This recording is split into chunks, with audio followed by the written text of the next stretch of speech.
नमस्कार दोस्तों। आज के क्वेश्चन है पीडियाट्रिक के question. The parents of a child recently diagnosed with cerebral palsy asked the nurse about the limitation of the disorder. The nurse responds by explaining that the limitation occurs as a result of which pathophysiological process। Question में दिया है कि cerebral palsy है child को, तो cerebral palsy की pathological process क्या है। Option 1, an infectious disease of the central nervous system. यह है एक इन्फेक्शियस डिजीज है ऑफ सीएनएस की। सही है या नहीं। Option 2, an inflammation of the brain as a result of viral illness. यह एक वायरल इलनेस है जो ब्रेन में इन्फ्लामेशन करता है। Option 3, a chronic disability characterized by impaired muscles movement and posture. यह एक क्रॉनिक डिसएबिलिटी है जो कि impaired muscles movement and posture हैं, उनमें चेंजेस आते हैं, इम्पेयर्ड हो जाती है muscles movement and posture. Option 4 है a congenital condition that result in moderate to severe intellectual disability. यह एक जन्मजात बीमारी है जो कि moderate and severe intellectual disability पैदा करती है। तो अपन की पैथोलॉजी ऑफ तो अपन को पैथोलॉजी ऑफ सेरिब्रल पाल्सी का ऑप्शन चूज करना है। तो ऑप्शन 1 है infectious disease of central nervous system. यह सेंट्रल नर्वस सिस्टम का इन्फेक्शियस डिजीज नहीं है, इन्फेक्शियस डिजीज नहीं है। सेरिब्रल पाल्सी इन्फेक्शियस डिजीज नहीं है। So option 1 is wrong. Option 2, an inflammation of the brain as a result of viral infection. यह किसी भी प्रकार का इन्फेक्शन नहीं है, वायरल इन्फेक्शन जो ब्रेन में इन्फ्लामेशन करता हो।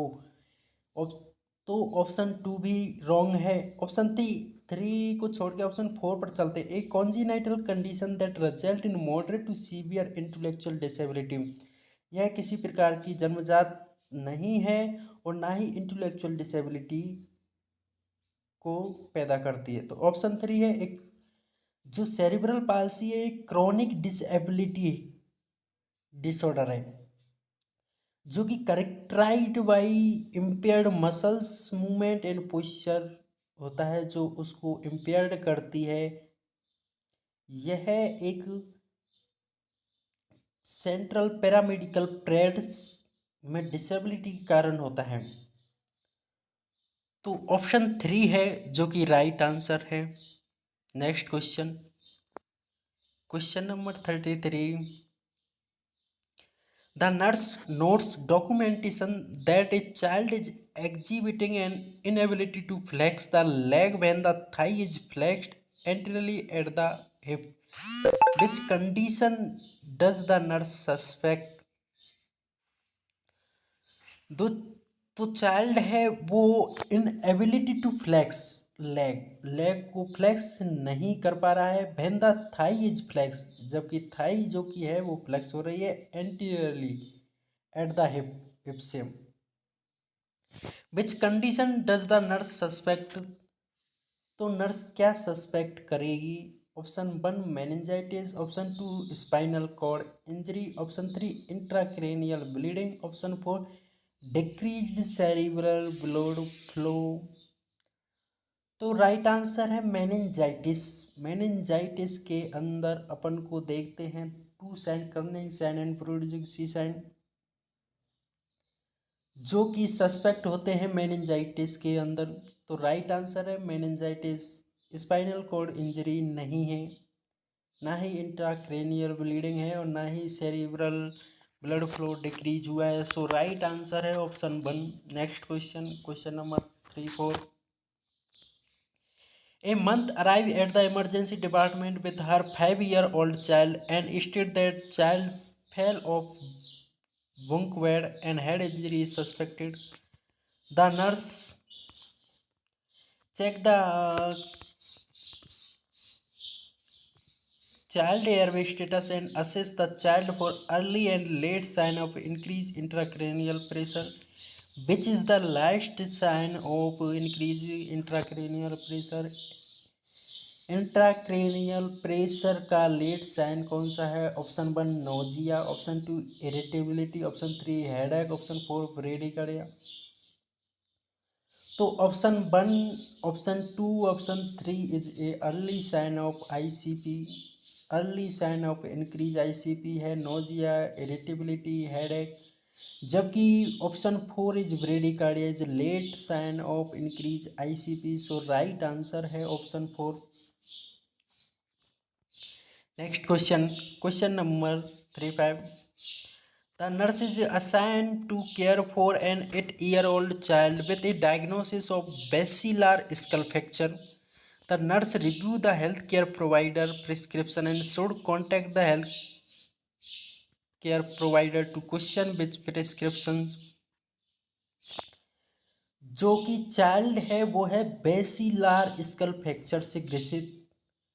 तो हेल्थ केयर प्रोवाइडर क्या प्रेस्क्रिप्शन करेगा जिससे कि नर्स उसको क्वेश्चन करेगी कि ये प्रेस्क्रिप्शन नहीं देना है। ऑप्शन 1 ऑप्टेन डेली वेट लेगी। ऑप्शन 2 प्रोवाइड क्लियर लिक्विड दे सकती है। ऑप्शन 3 नेजोट्रेकियल सक्शन एज एडिड, नेजोसक्शन कर सकती है। ऑप्शन 4 मेंटेन ए पेटेंट इंट्रावीनस लाइन को पेटेंट करे। तो कौन सा प्रेस्क्रिप्शन है जो कि नर्स क्वेश्चन करेगी कि यह प्रेस्क्रिप्शन नहीं करना है बेसिलार स्कल फ्रैक्चर में? तो option 3 is right answer. Nasotracheal suction नहीं करना है बेसिलार स्कल फ्रैक्चर के अंदर, क्योंकि अपन नेजोट्रेकियल सक्शन करेंगे तो आईसीपी बढ़ेगा, तो अपन नेजोट्रेकियल सक्शन नहीं करना है। सो राइट आंसर है option 3। Next question, the nurse is reviewing the record of a child with increased intracranial pressure and notes that the child has exhibited sign of cerebrate posturing. On assessment of child, the nurse suspect to note which characteristics of which type of posturing। जो सेरिब्रेट posturing है वो देखना है कि cerebral posturing के अंदर क्या क्या होता है। Flaccid paralysis of all extremity के अंदर फ्लैसिड पैरालिसिस होता है, जो कि बिल्कुल गलत है। Option 2 adduction of the arm at the shoulder के अंदर आर्म का अडेक्शन होता है। Option 3 rigid extension and pronation of the arms and legs. Rigid extension होता है pronation of the arms and legs का। Option 4 abnormal flexion of the upper extremity and extension and adduction of the lower extremity. तो option 3 is right answer. जो decerebrate positioning होती है उसमें rigid extension होता है and pronation of the arm and legs. So right answer है option 3। Next question, a child is diagnosed with Reye syndrome. The nurse create a nursing care plan for the child and should include which intervention in the plan। Rare syndrome क्या होता है कि fat deposition in the brain parenchyma में fat deposition हो जाता है, जिससे अपन rare syndrome बोलते हैं। तो अपन को इंटरवेंशन ऑप्शन बना है असेसिंग ईयर लॉस को असेस करेंगे। ऑप्शन 2 मॉनिटरिंग यूरिन आउटपुट को monitoring. Option 3 changing body position every 2 hours करेंगे। Option 4 providing a quiet atmosphere with dim lighting. तो पेशेंट के लिए अपन प्रोवाइड करेंगे quiet atmosphere with dim light. तो option 4 is right answer. Next question, the nurse create a plan of care for a child at risk for tonic-clonic seizure. In the plan of care, the nurse identifies seizure precaution and documents that which item need to be placed at the child's bedside. Child को tonic clonic scissor आते हैं तो patient की bed side में क्या क्या होना चाहिए। Option 1 emergency cart. Option 2, tracheostomy set. Option 3, padded tongue blade. Option 4, suctioning equipment and oxygen. तो ऑप्शन 4 है वो राइट आंसर है। Suctioning equipment and oxygen is a priority, जो कि हमेशा पेशेंट के बेड साइड में होना चाहिए जबकि पेशेंट टॉनिक क्लोनिक सीजर से हो तो राइट आंसर है option 4। Next question,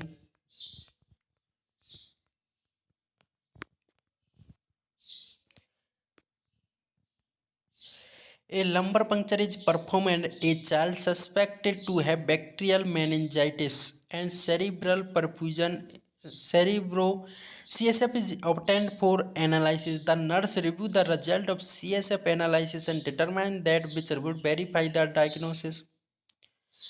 bacterial meningitis है तो CSF के अंदर क्या इंडिकेट फाइंडिंग देखने को मिलेगी? Clear CSF, decrease pressure and elevated protein level.